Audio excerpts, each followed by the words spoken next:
पारा नंबर 12 सूरह हूद आयत नंबर 6। अऊज़ु बिल्लाहि मिनश शैतानिर रजीम। बिस्मिल्लाहिर रहमानिर रहीम। वमा मिन दाब्बतिन फिल अर्दि इल्ला अलल्लाहि रिज़्क़ुहा व यअलमु मुस्तक़र्रहा व मुस्तौदअहा कुल्लुन फ़ी किताबिन मुबीन। वहुव अल्लज़ी ख़लक़स समावाति वल अर्ज़ फ़ी सित्तति अय्यामिन व कान अर्शुहु अलल माइ लियब्लुवकुम अय्युकुम अहसनु अमला। वलइन क़ुल्त इन्नकुम मबऊसून मिन बअदिल मौति लयक़ूलन्न अल्लज़ीन कफ़रू इन हाज़ा इल्ला सिह्रुम मुबीन। वलइन अख़्ख़रना अन्हुमुल अज़ाब इला उम्मतिन मअदूदतिन लयक़ूलुन्न मा यहबिसुहु अला यौम यअतीहिम लैस मस्रूफ़न अन्हुम वहाक़ बिहिम मा कानू बिही यस्तहज़िऊन। वलइन अज़क़नल इंसान मिन्ना रहमतन सुम्म नज़अनाहा मिन्हु इन्नहु लयऊसुन कफ़ूर। वलइन अज़क़नाहु नअमाअ बअद ضراء मस्सतहु लयक़ूलन्न ज़हबस सय्यिआतु अन्नी इन्नहु लफ़रिहुन फ़ख़ूर। इल्ला الذين صبروا وعملوا الصالحات أولئك لهم مغفرة وأجر كبير। فلعلك تارك بعض ما يوحى إليك وضائق به صدرك أن يقولوا لولا أنزل عليه كنز أو جاء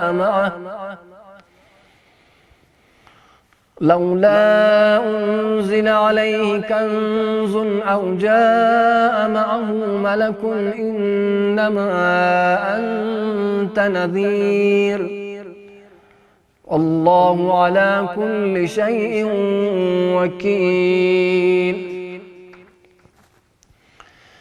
أم يقولون افتراه قل فأتوا بعشر سور مثله مفتريات وادعوا من استطعتم من دون الله إن كنتم صادقين.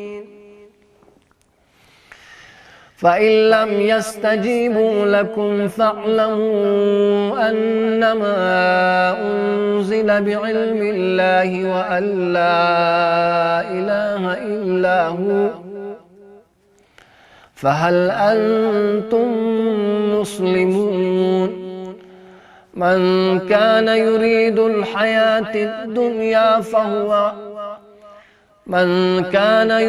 الحياة الدنيا وزينتها نوفي إليهم أعمالهم فيها وهم فيها لا يبخسون. أولئك الذين ليس لهم في الآخرة إلا النار وحبط ما صنعوا فيها وباطل ما كانوا يعملون. أفمن كان على بينة من ربه ويتلوه شاهد منه ومن قبله كتاب موسى إماما ورحمة أولئك يؤمنون به ومن يكفر به من الأحزاب فالنار موعده فلا تك في مرية منه إنه الحق من ربك ولكن أكثر الناس لا يؤمنون.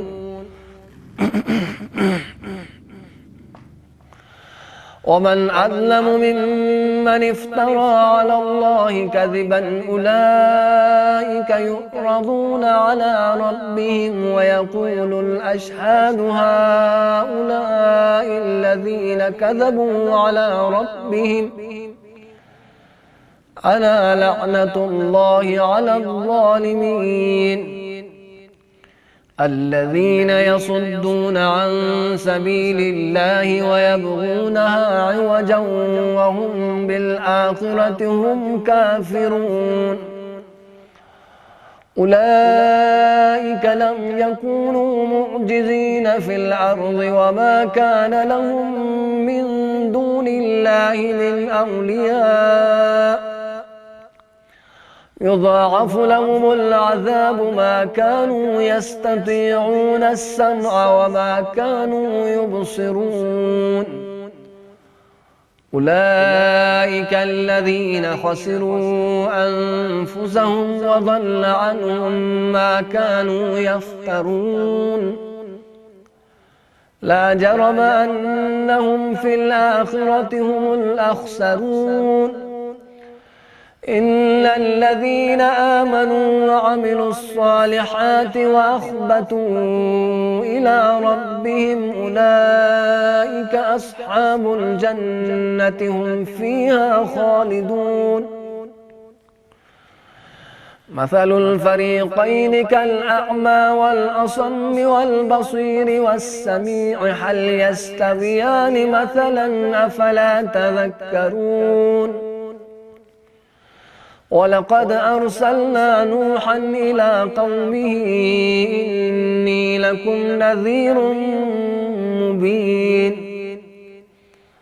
ألا تعبدوا إلا الله إني أخاف عليكم عذاب يوم أليم فقال الملأ الذين كفروا من قومه ما نراك إلا بشرا مثلنا وما نراك اتبعك إلا الذين هم أراذلنا بادي الرأي وما نرى لكم علينا من فضل بل نظنكم كاذبين قال يا قوم أرأيتم إن كنت على بينة من ربي وآتاني رحمة من عنده فعميت عليكم أنلزمكموها وأنتم لها كارهون ويا قوم لا أسألكم عليه مالا إن أجري إلا على الله وما أنا بطارد الذين آمنوا إنهم ملاقو ربهم ولكني أراكم قوما تجهلون ويا قوم من ينصرني من الله إن طردتهم أفلا تذكرون ولا أقول لكم عندي خزائن الله ولا أعلم الغيب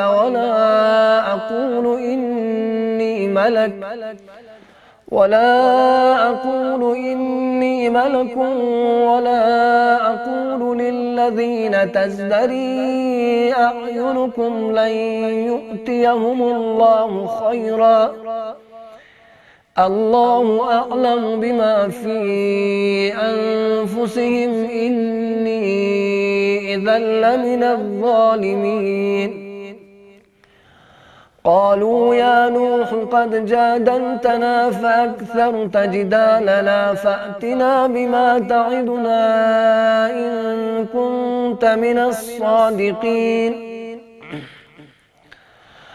قال إنما يأتيكم به الله إن شاء وما أنتم بمعجزين ولا ينفعكم نصحي إن أردت أن أنصح لكم إن كان الله يريد أن يغويكم هو ربكم وإليه ترجعون.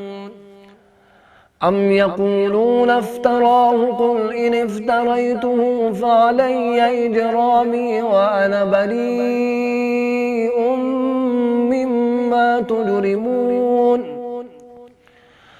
وأوحي إلى نوح أنه لن يؤمن من قومك إلا من قد آمن فلا تبتئس بما كانوا يفعلون. واصنع الفلك بأعيننا ووحينا ولا تخاطبني في الذين ظلموا إنهم مغرقون. ويصنع الفلك وكلما مر عليه ملأ من قومه سخروا منه قال إن تسخروا منا فإنا نسخر منكم كما تسخرون. فسوف تعلمون من يأتيه عذاب يخزيه ويحل عليه عذاب مقيم. حتى إذا جاء أمرنا وفارت النور قل نحمل فيها من كل زوجين اثنين وأهلك إلا من سبق عليه القول ومن آمن وما آمن معه إلا قليل. وقال اركبوا فيها بسم الله مجريها مجريها ومرساها إن ربي لغفور رحيم. وهي تجري بهم في موج كالجبال ونادى نوح ابنه وكان في معزل يا بني اركب معنا ولا تكن مع الكافرين. قال سآوي إلى جبل يعصمني من الماء قال لا عاصم اليوم من أمر الله إلا من رحم وحال بينهما الموج فكان من المغرقين. وقيل يا أرض ابلعي ماءك ويا سماء أقلعي وغيض الماء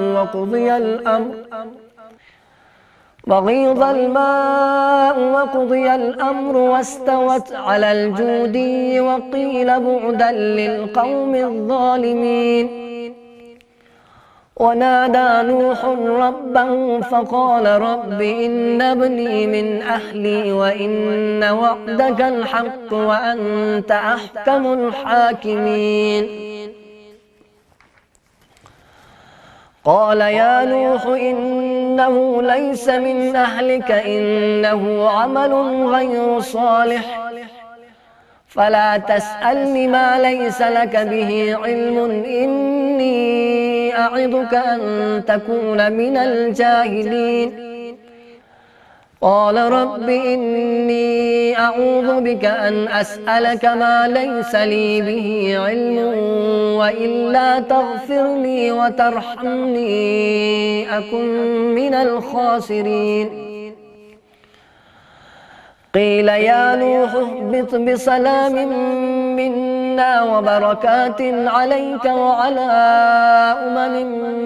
ممن معك وأمم سنمتعهم ثم يمسهم منا عذاب أليم. تلك من أنباء الغيب نوحيها إليك ما كنت تعلمها أنت ولا قومك من قبل هذا فاصبر إن العاقبة للمتقين. وإلى عاد أخاهم هودا قال يا قوم اعبدوا الله ما لكم من إله غيره إن أنتم إلا مفترون يا قوم لا أسألكم عليه أجرا إن أجري إلا على الذي فطرني أفلا تعقلون ويا قوم استغفروا ربكم ثم توبوا إليه يرسل السماء عليكم مدرارا ويزدكم قوة إلى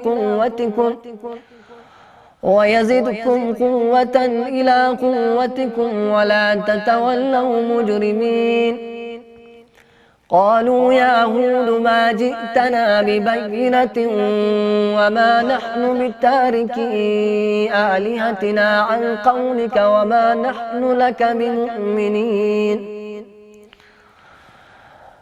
إن نقول إلا اعتراك بعض آلهتنا بسوء قال إني أشهد الله واشهدوا أني بريء مما تشركون من دونه فكيدوني جميعا ثم لا تنظرون إني توكلت على الله ربي وربكم ما من دابة إلا هو آخذ بناصيتها إن ربي على صراط مستقيم فإن تولوا فقد أبلغتكم ما أرسلت به إليكم ويستخلف ربي قوما غيركم ولا تضرونه شيئا إن ربي على كل شيء حفيظ ولما جاء أمرنا نجينا هودا والذين آمنوا معه برحمة منا ونجيناهم من عذاب غليظ وتلك عاد جحدوا بآيات ربهم وعصوا رسله واتبعوا أمر كل جبار عنيد وأتبعوا في هذه الدنيا لعنة ويوم القيامة ألا إن عادا كفروا ربهم ألا بعدا لعاد قوم هود وإلى ثمود أخاهم صالحا قال يا قوم اعبدوا الله ما لكم من إله غيره هو أنشأكم من الأرض واستعمركم فيها فاستغفروه ثم توبوا إليه إن ربي قريب مجيب قالوا يا صالح قد كنت فينا مرجوا قبل هذا أتنهانا أن نعبد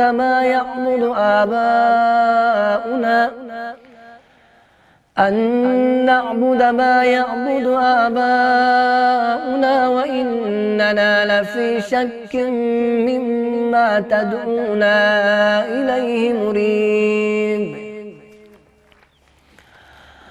قال يا قوم أرأيتم إن كنت على بينة من ربي وآتاني منه رحمة فمن ينصرني من الله إن عصيته فما تزيدونني غير تخسير ويا قوم هذه ناقة الله لكم آية فذروها تأكل في أرض الله ولا تمسوها بسوء فيأخذكم عذاب قريب فعقروها فقال تمتعوا في داركم 3 أيام ذلك وعد غير مكذوب فلما جاء أمرنا نجينا صالحا والذين آمنوا معه برحمة منا ومن خزي يومئذ إن ربك هو القوي العزيز. وأخذ الذين ظلموا الصيحة فأصبحوا في ديارهم جاثمين كأن لم يغنوا فيها ألا إن ثمود كفروا ربهم ألا بعدا لثمود. ولقد جاءت رسلنا إبراهيم بالبشرى قالوا سلاما قال سلام فما لبث أن جاء بعجل حنيذ.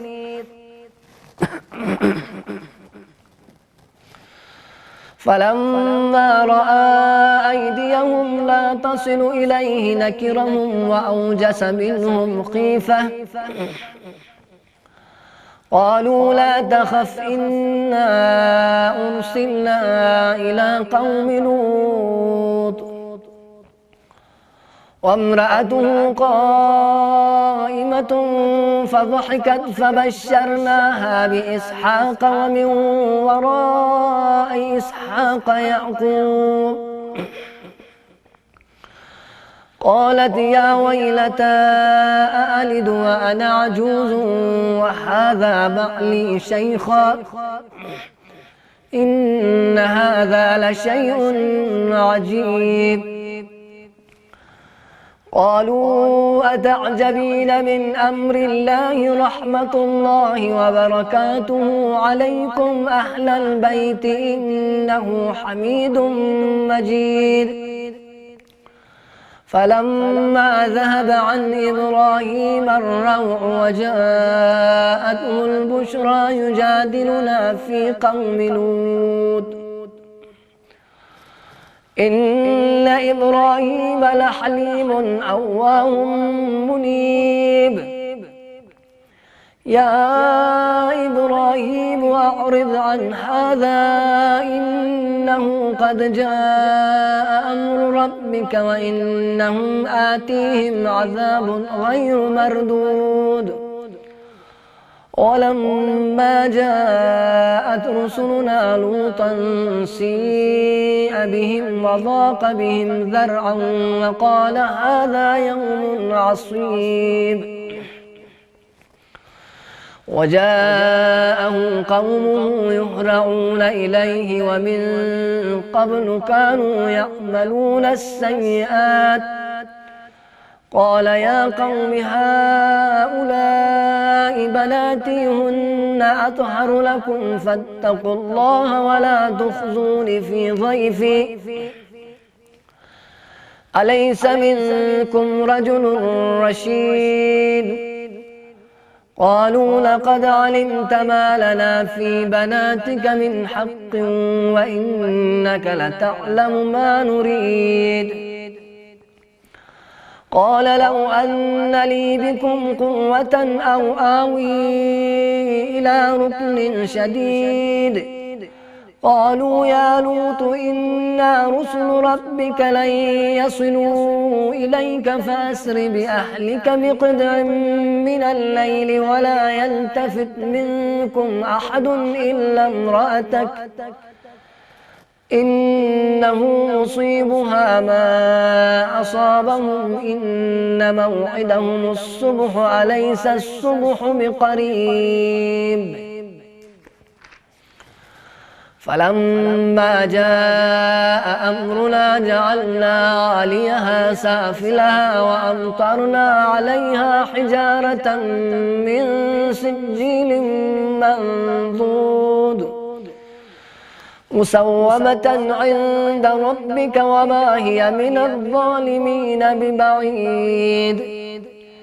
وإلى مدين أخاهم شعيبا قال يا قوم اعبدوا الله ما لكم من إله غيره ولا تنقصوا المكيال والميزان إني أراكم بخير وإني أخاف عليكم عذاب يوم محيط. ويا قوم أوفوا المكيال والميزان بالقسط ولا تبخسوا الناس أشياءهم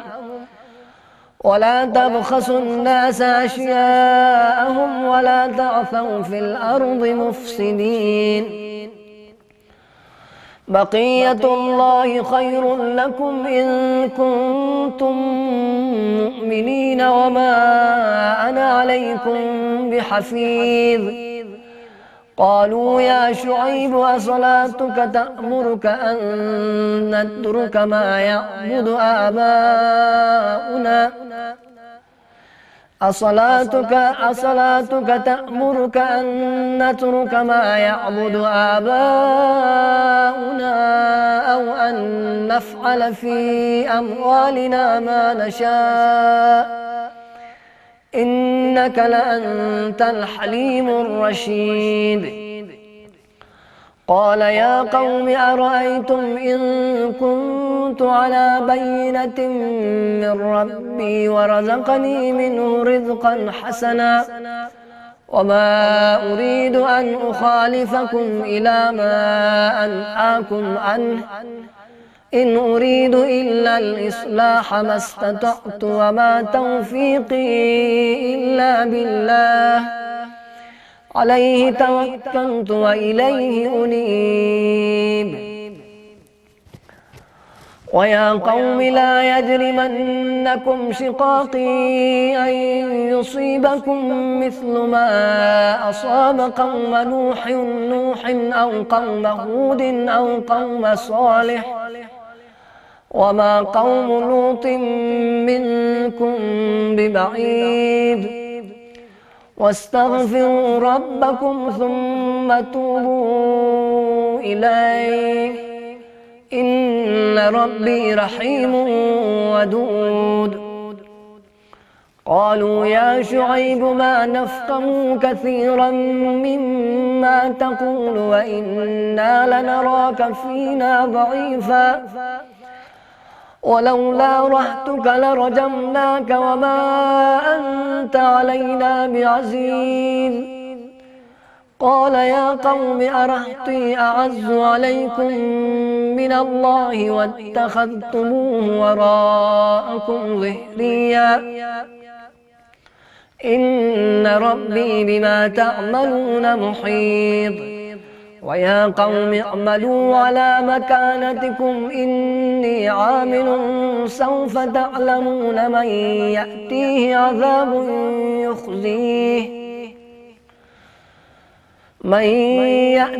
عذاب يخزيه ومن هو كاذب وارتقبوا إني معكم رقيب. ولما جاء أمرنا نجينا شعيبا والذين آمنوا معه برحمة منا وأخذت الذين ظلموا الصيحة فأصبحوا في ديارهم جاثمين. كأن لم يغنوا فيها ألا بعدا لمدين كما بعدت ثمود.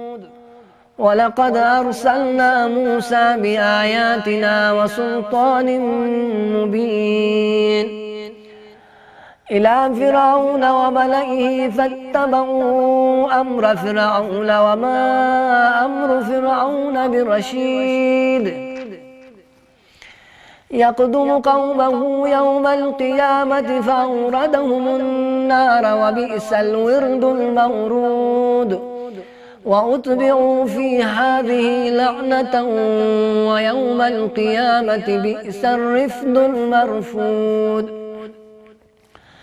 ذلك من أنباء القرى نقصه عليك منها قائم وحصيد.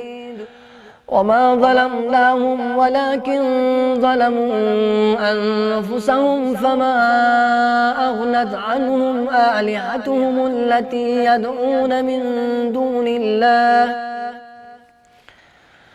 يدعون من دون الله من شيء لما جاء أمر ربك وما زادوهم غير تتبيب. وكذلك أخذ ربك إذا أخذ القرى وهي ظالمة إن أخذه أليم شديد. إن في ذلك لآية لمن خاف عذاب الآخرة ذلك يوم مجموع له الناس وذلك يوم مشهود وما نؤخره إلا لأجل معدود يوم يأتي لا تكلم نفس إلا بإذنه فمنهم شقي وسعيد. فأما الذين شقوا ففي النار لهم فيها زفير وشهيق خالدين فيها ما دامت السماوات والأرض إلا ما شاء ربك إن ربك فعال لما يريد. وأما الذين سعدوا ففي الجنة خالدين فيها ما دامت السماوات والأرض إلا ما شاء ربك عطاء غير مجذوذ. فلا تك في مرية مما يعبد هؤلاء ما يعبدون إلا كما يعبد آباؤهم من قبل وإنا لموفوهم نصيبهم غير منقوص. ولقد آتينا موسى الكتاب فاختلف فيه ولولا كلمة سبقت من ربك لقضي بينهم وإنهم لفي شك منه مريب. وإن كلا لما ليوفينهم ربك أعمالهم إنه بما يعملون خبير. فاستقم كما أمرت ومن تاب معك ولا تطغوا إنه بما تعملون بصير. ولا تركنوا إلى الذين ظلموا فتمسكم النار وما لكم من دون الله من أولياء ثم لا تنصرون. وأقم الصلاة طرفي النهار وزلفا من الليل إن الحسنات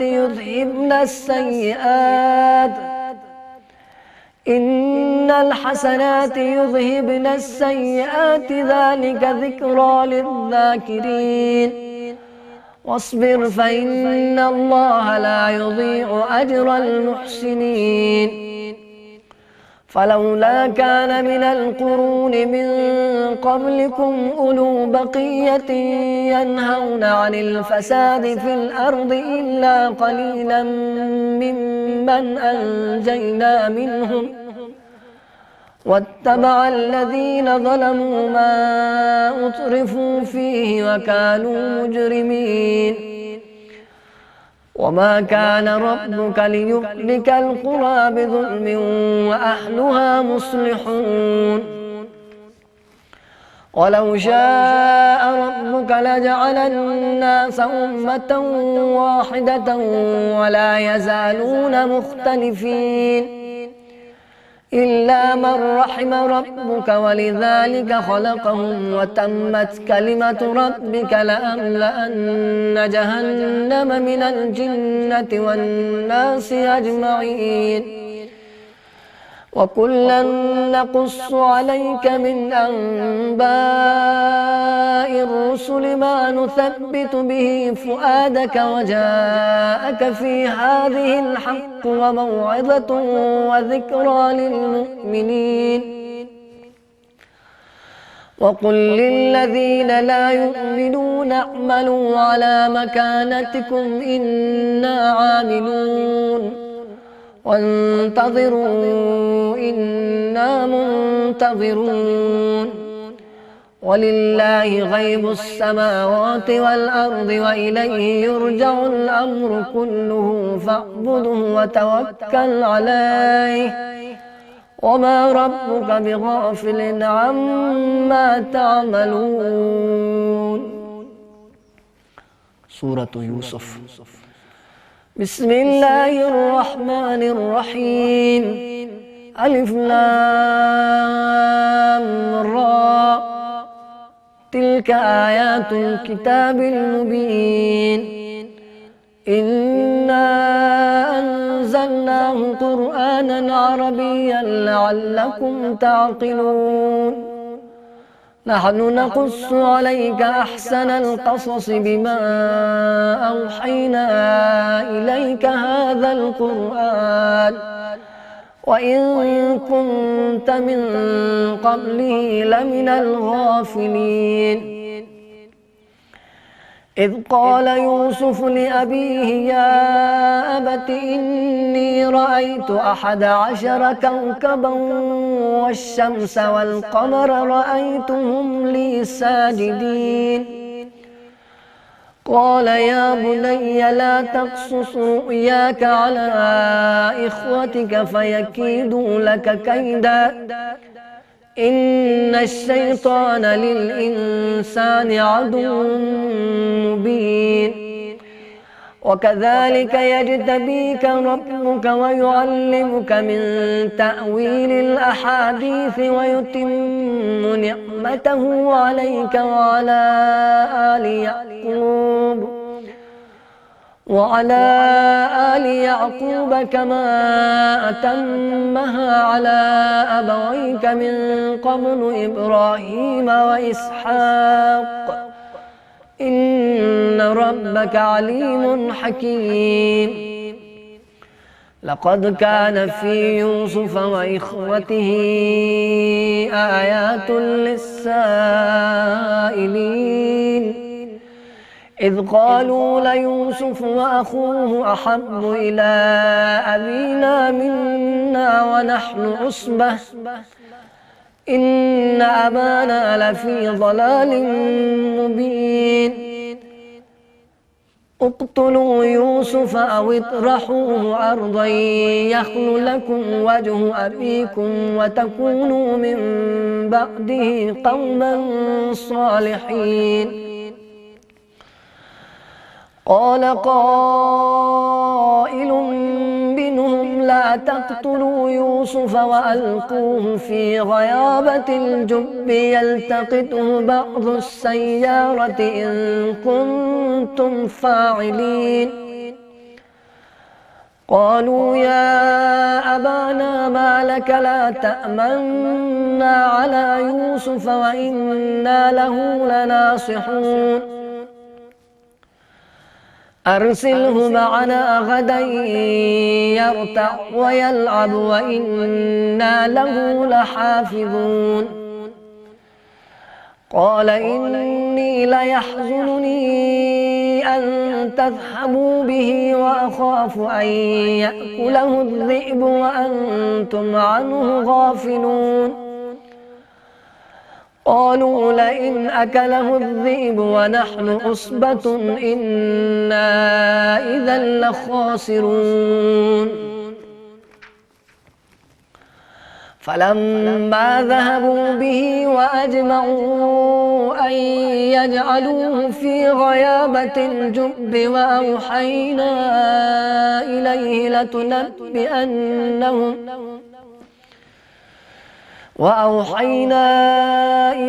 لتنبئنهم بأمرهم هذا وهم لا يشعرون. وجاءوا أباهم عشاء يبكون. قالوا يا أبانا إنا ذهبنا ذهبنا نستبق وتركنا يوسف عند متاعنا فأكله الذئب وما أنت بمؤمن لنا ولو كنا صادقين. وجاءوا على قميصه بدم كذب قال بل سولت لكم أنفسكم أمرا فصبر جميل والله المستعان على ما تصفون. وجاءت سيارة فأرسلوا واردهم فأدلى دلوه قال يا بشرى هذا غلام وأسروه بضاعة والله عليم بما يعملون. وشروه بثمن بخس دراهم معدودة وكانوا فيه من الزاهدين. وقال الذي اشتراه من مصر لامرأته أكرمي مثواه عسى أن ينفعنا أو نتخذه ولدا وكذلك مكنا ليوسف في الأرض ولنعلمه من تأويل الأحاديث والله غالب على أمره ولكن أكثر الناس لا يعلمون. ولما بلغ أشده آتيناه حكما وعلما وكذلك نجزي المحسنين. وراودته التي هو في بيتها عن نفسه وغلقت الأبواب وقالت حيت لك قال معاذ الله إنه ربي أحسن مثواي إنه لا يفلح الظالمون. ولقد همت به وهم بها لولا أن رأى برهان ربه كذلك لنصرف عنه السوء والفحشاء إنه من عبادنا المخلصين. واستبق الباب وقدت قميصه من دبر وألفيها سيدها لدى الباب قالت ما جزاء من أراد بأهلك سوءا إلا أن يسجن أو عذاب أليم. قال هي راودتني عن نفسي وشهد شاهد من أهلها إن كان قميصه قد من قبل فصدقت وهو من الكاذبين وإن كان قميصه قد من دبر فكذبت وهو من الصادقين. فلما رأى قميصه قد من دبر قال إنه من كيدكن إن كيدكن عظيم. يوسف أعرض عن هذا واستغفري لذنبك إنك كنت من الخاطئين. وقال نسوة في المدينة امرأة العزيز تراود فتاها عن نفسه قد شغفها حبا إنا لنراها في ضلال مبين. فلما سمعت بمكرهن أرسلت إليهن وأعتدت لهن متكئا وآتت كل واحدة منهن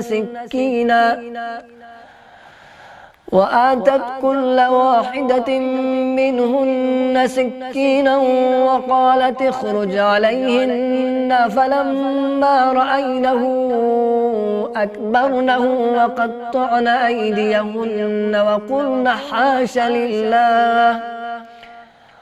وقلنا حاش لله ما هذا بشرا إن هذا إلا ملك كريم. قالت فذلكن الذي لمتنني فيه ولقد راودته عن نفسه فاستعصم ولئن لم يفعل ما آمره ليسجنن وليكونن من الصاغرين ولئن لم يفعل ما آمره ليسجنن وليكونن من الصاغرين. قال رب السجن أحب إلي مما يدعونني إليه وإلا تصرف عني كيدهن أصب إليهن وأكن من الجاهلين. فاستجاب له ربه فصرف عنه كيدهن إنه هو السميع العليم. ثم بدا لهم من بعد ما رأوا الآيات ليسجننه حتى حين. ودخل معه السجن فتيان قال أحدهما إني أراني أعصر خمرا وقال الآخر إني أراني أحمل فوق رأسي خبزا تأكله الطير منه نبئنا بتأويله إنا نراك من المحسنين.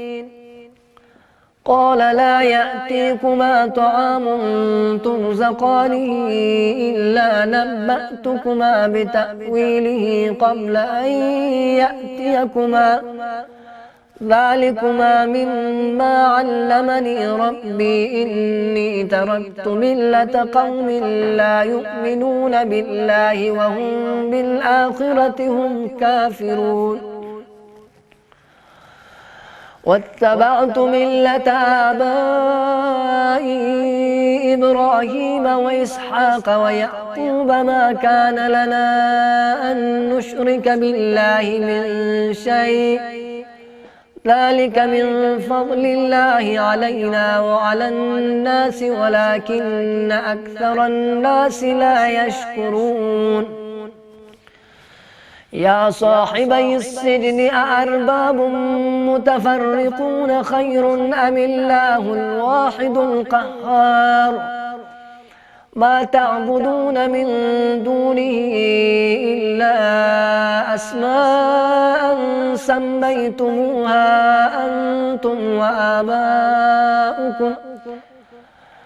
أنتم وآباؤكم ما أنزل الله بها من سلطان إن الحكم إلا لله أمر ألا تعبدوا إلا إياه ذلك الدين القيم ولكن أكثر الناس لا يعلمون. يا صاحبي السجن أما أحدكما فيسقي ربه خمرا وأما الآخر فيسلب فتأكل الطير من رأسه قضي الأمر الذي فيه تستفتيان. وقال للذي ظن أنه ناج منهما اذكرني عند ربك فأنساه الشيطان ذكر ربه فلبث في السجن بضع سنين. وقال الملك إني أرى 7 بقرات سمان يأكلهن 7 عجاف و7 سنبلات خضر وأخر يابسات يا أيها الملأ أفتوني في رؤياي إن كنتم للرؤيا تعبرون. قالوا أضغاث أحلام وما نحن بتأويل الأحلام بعالمين وقال الذي نجا منهما وادكر بعد أمة أنا أنبئكم بتأويله فأرسلون يوسف أيها الصديق أفتنا في 7 بقرات سمان يأكلهن 7 عجاف وسبع سنبلات خضر وأخر يابسات لعلي أرجع إلى الناس لعلهم يعلمون قال تزرعون 7 سنين دأبا فما حصدتم فذروه في سنبله إلا قليلا مما تأكلون ثم يأتي من بعد ذلك 7 شداد يأكلن ما قدمتم لهن إلا قليلا مما تحصنون ثم يأتي من بعد ذلك عام فيه يغاث الناس وفيه يقصرون وقال الملك ائتوني به فلما جاءه الرسول قال ارجع إلى ربك فاسأله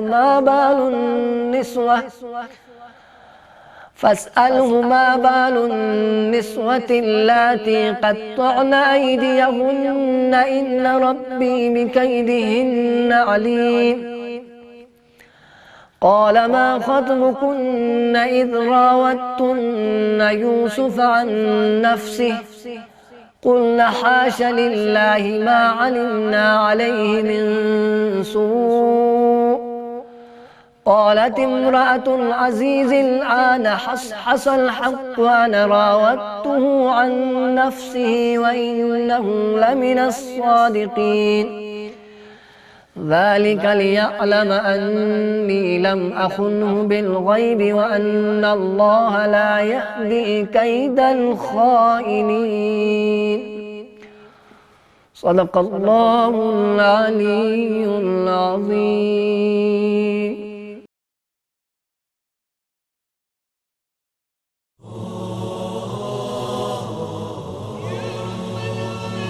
يا